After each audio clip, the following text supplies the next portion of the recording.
problem-solving tech, especially as part of our pursuit of human security for all. So, as we move forward together, we do so surrounded by the world's greatest technological advancements all in one place. More than ever, CES 2024 is the celebration of all that tech has to offer humanity. There's positive energy in the air. We move forward with both hope and confidence because we're creating solutions in a global effort to make the world a better place. We're all longing for powerful connections, joyful experiences, new opportunities, and everything that tech makes possible.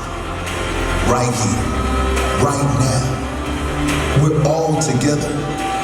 We're all in and all on.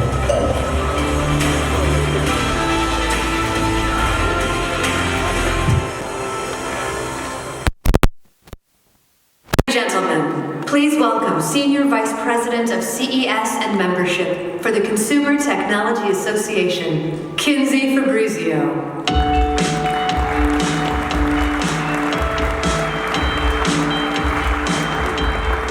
Thank you, and welcome to CES 2024. Artificial intelligence is the hottest topic in tech, and we are seeing that play out right here at CES across the thousands of products on our show floor.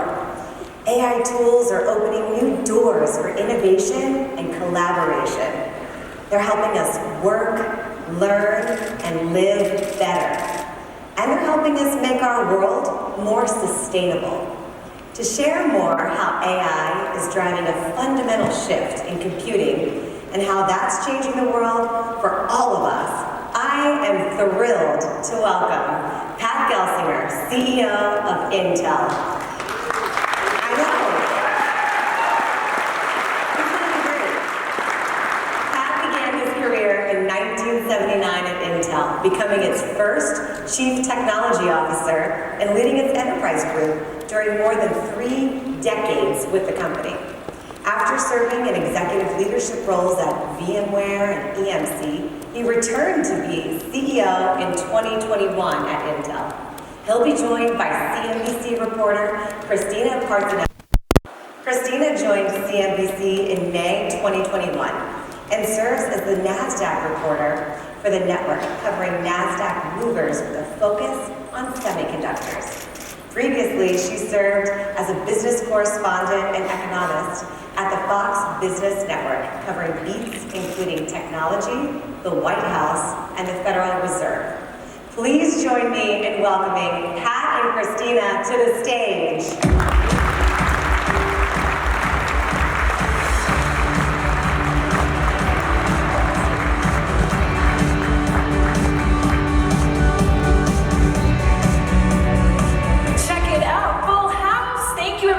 Joining us. Thank you, Pat. I'm very excited for this. I know it's late in the day. We're in Vegas, right? So we want to get the party started.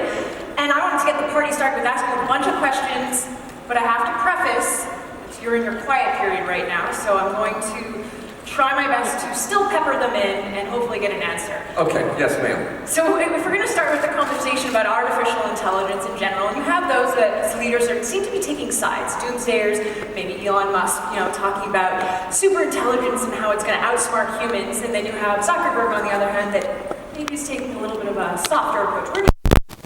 I'm an optimist, and I'll say, I'm a technology optimist, right? And, What does that mean?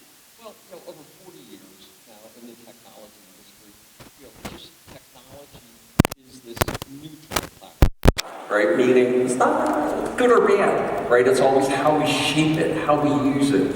And I have this deep belief that with technology, right, we're shaping it as a force for good, and we continue to solve problems that could have been solved before. And 40 years in the industry, I just believe that technology, including AI, we can shape it as this incredible force for good. And today, would you go to a radiologist that wasn't using AI-assisted radiology? Absolutely not. Just like you wouldn't have gone to a finance guy who didn't use a spreadsheet, right? Technology is this powerful, wonderful force that we get to shape for good. You're using the example of technology, and you said 40 years, but AI in general is being adopted at a much faster pace. And I almost feel like many politicians, maybe all of us are not even ready for that moment, and how to make sure that it's going to be for good and not for bad. Yeah, well, I always think, technology is moving faster than products.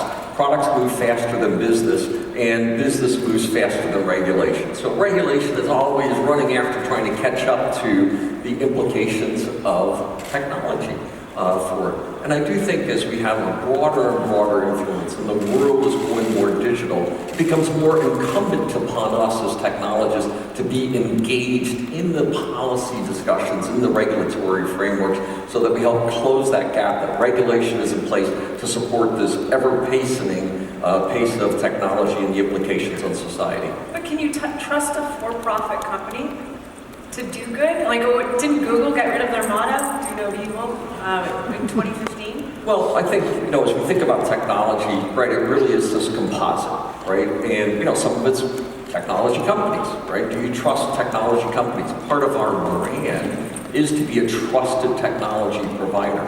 But you're also trusting the academic community, right? And increasingly, and I believe a lot of, the concerns around AI, we gotta make it open, we gotta make it accessible, we have to make it explainable, we have to make it responsible. And every day we're not doing that, we open up domains that people shouldn't trust us, and we should get challenged.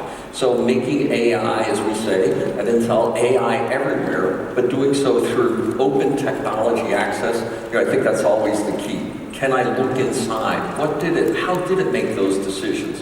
And until we can answer those questions, show how it was good for society, how it met the regulatory domains and demonstrated consistent good, okay, we shouldn't let it in the wild. AI everywhere, just for our audience, you've been saying that for how long now? Because I know other competitors have, entered. About a year. About a year. Right, so, I think we claim that. I think we claim the AI PC. So some of those are clearly, we're the driving force behind it. But, flattery, we love it when people copy us. I set that up for you. Yes, thank you. You can drop that there. You just mentioned AI PC, so let's just pivot to that right now. And you guys are really smart. You've been covering this probably a lot longer than I have, but it seems like the definition of AI PC, AI server is still a little murky. And let's start with the server, actually. Is that the ratio of accelerators to CPUs, no longer using just an operating system, it's a platform now? Can you just describe what the heck it means? Yeah, when we think about this, we say, are you able to achieve certain levels of performance, right, on AI-driven workloads? And today, for instance, if I'm doing a high-end training workload, I need a GPU. CPUs aren't powerful enough to do that. But for a lot of inferencing workloads, my AI-augmented CPUs, hey, they do inferencing just fine, right, at that level. And, training, can I go train the model or can I go use the model? How many people create weather models versus how many people use weather models? A few create, many use. So that inferencing workload, we're driving to AI enhance our Xeons or CPUs so that we can enable that everywhere. So it's not like I need to set up some special servers in my data centers if I'm an enterprise, or take my data to the cloud if I'm an enterprise. I can use my data in my data centers on the CPUs that I know and love from Intel. And that's what we're off to do with AI enhance, even as we're building our accelerators to go compete at that high-end training market as well. And then what about the hybrid market then? Because that's an area that you guys are focused on. Yeah, and we do think that there's going to be these cloud-assisted environments, where people will do foundational models in the cloud, where we need these big, huge environments to create these foundational models. But most of you are going to use those models, right? And you're going to find smaller models. And people today, as we're hitting trillion parameter models, they're finding ways to say, if I train it on the right data, can I get by with a 10 billion parameter model that allows me to run it on my data centers without specialized equipment at much lower cost per inference? And that seems to be a huge trend of llama, tiny models, as people are finding more nimble ways, as we've described it, to be able to run it on their data for their applications. Then are you perhaps saying that the cloud world has the curve of adoption and the use of cloud maybe is going to go like this as we become more efficient with utilizing it. And so maybe we should, and I'm thinking from the investor perspective on CNBC, we constantly have these guests on, and, you know, is cloud going to keep growing like this or hit a plateau because you become more efficient with products from Intel, for example? Yeah, I think there's going to be the science of AI. I think there's no end in sight. These machines are going to get bigger and bigger as we try to find new, more complex models, as we move from simple models of text, and we move to 3D, animation, physical worlds, etc. So I think the science of AI shows no end to bigger machines. They're just going to get bigger, faster, right? And it's, truly as a technologist, one of the most exciting times in computing history. This is thrilling. One up or is? If you were to say that in your career right now.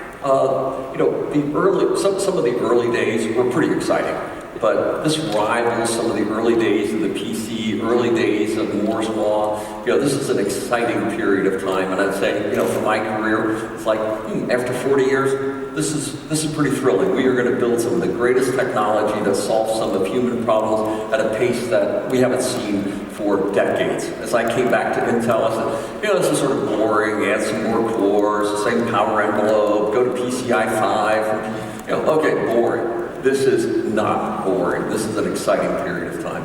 You just said PCs. Let's just talk about that for a second. And the AI PC.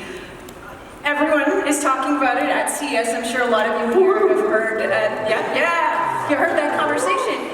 And many are promising that their AI PC is going to revolutionize the market and help the PC refresh, which is 2024 now, and everybody's going to be, getting this on their laptop. But let's say, the average Joe watching, do they care even for the next 5 to 10 years about this? Yeah, the analogy I've used is the early days of Wi-Fi. Right, I helped to create Wi-Fi, right? Helped to create USB, helped to create Wi-Fi, and we developed Wi-Fi, and for 2 to 3 years, sort of nothing happened with Wi-Fi, and then we launched Centrino, a platform, a laptop that integrated Wi-Fi, and we marketed it, we pushed it, and all of a sudden, every coffee shop needed to have Wi-Fi, every hotel room needed to have Wi-Fi, every office needed to have Wi-Fi. So it was that Centrino moment, as we call it, that just drove Wi-Fi and the standardization into an existence a couple of years after the standards were finished.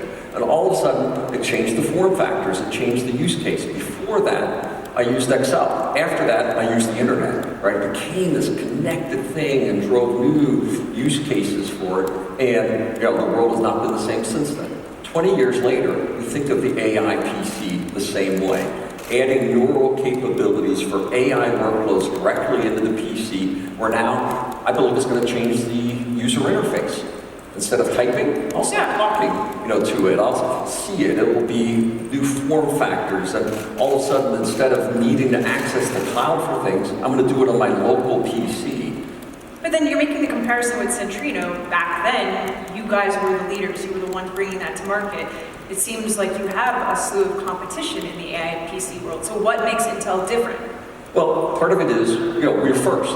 Our AI PC chips, people are talking about what they're going to do this year, and we're excited again, flattery, right? As they're following. They're listening right now. Yeah, oh, that's great. Oh, yeah. I love it, because they're going to help to establish the category.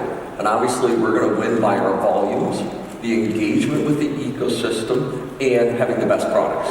So as long as our products are ahead, and we have key partners. Obviously Microsoft Copilot is super important, but we already have 100 ISVs that are running on the Core Ultra that we announced back in December, who are building their applications. They're not waiting for anybody. They're saying, wow, we're excited to start, enabling these new visual effects, these new, communications capabilities, these new audio use cases, taking text transcriptions and being, able to give you summarizations of that on your local PC, on your local data. It's I believe this is a defining moment for the PC. And as Andy Grove said, the PC, the ultimate Darwinian device.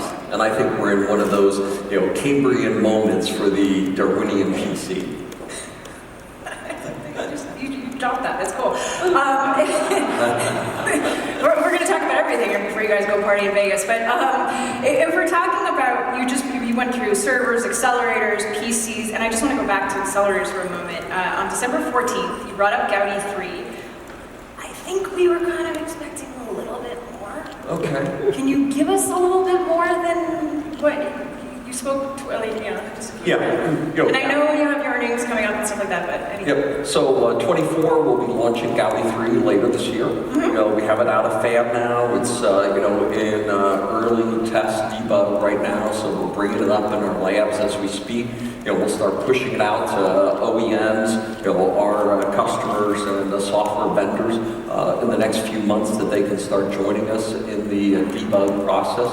But so far, the chip looks exquisitely good. The Havana Labs team that's driving this in Israel, they are an execution machine. And there's been no delays because of what's been going on. No, right? And as I said in a recent interview, Israel, the most resilient people on earth, and they have not missed a single. Thank you. And I have 22,000 souls there between Mobileye, Intel, our manufacturing and workers. They've not missed a single commitment on wafers, not missed a single commitment on products despite dealing with that situation. I'm proud of our teams there. And the Gaudi team is one of them. They are executing super well. So you bring up Israel and I think of Mobileye, because you guys, last week I'm sure many of you saw the news that came out of Mobileye and they're pre-announcing the drop in sales. And again, we don't have to talk about sales per se, but it seems like maybe there's a theme right now of auto-related weakness. Microchip just yesterday talking about a weak environment, some inventory issues with customers. So what are you seeing with that? Is there a lot of double ordering, boarding, and now they're just going through it?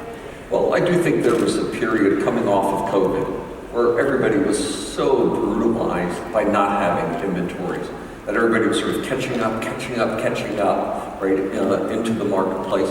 And that drove a set of buying behaviors that created a bit of inventory in the channel and the tier one providers. And obviously Mobileye did their pre-announcement last week. And today they did a bunch of new product and vision announcements that they did yesterday. Big partner, right, with a Western? Yes, a big Western partner. Hey. Yeah. Probably 5 names associated with that, so we'll not disclose it. We'll let them do that soon enough. But the market here was disrupted. Right, this was a catastrophic disruption as we went through the COVID cycle. Both the acceleration and the deceleration and the inventory problems and manufacturing. So I'll say this, I believe this is sort of the last correction cycle as a result of it in a more normal business environment. And as Mobileye guided. What do you mean by last correction cycle? How can you predict that? There was such extreme pain on the auto providers that everybody was building a bit more inventory, making sure they weren't caught flat-footed again, because you had factories that were stopped because they didn't have $1 semiconductors, right? $40,000 car isn't shipping because of it. So I do think that there's sort of an accordion effect that always happens in supply chains. And, I think we had to work through that, and I think the rest of the industry, still has some of that to do. Plus, it's been an uncertain economic environment. Right? We still have wars in Europe. The European economy has been weaker. Asia, U.S. It's just been, a period of time where a lot of stuff going on, and we're not finished. We still have 2 major wars going on in the world. Yeah. What about Asia? Is there anything that you can just weigh on the weakness coming from that market, whether it be from the mobile, a PC market? It seems like at first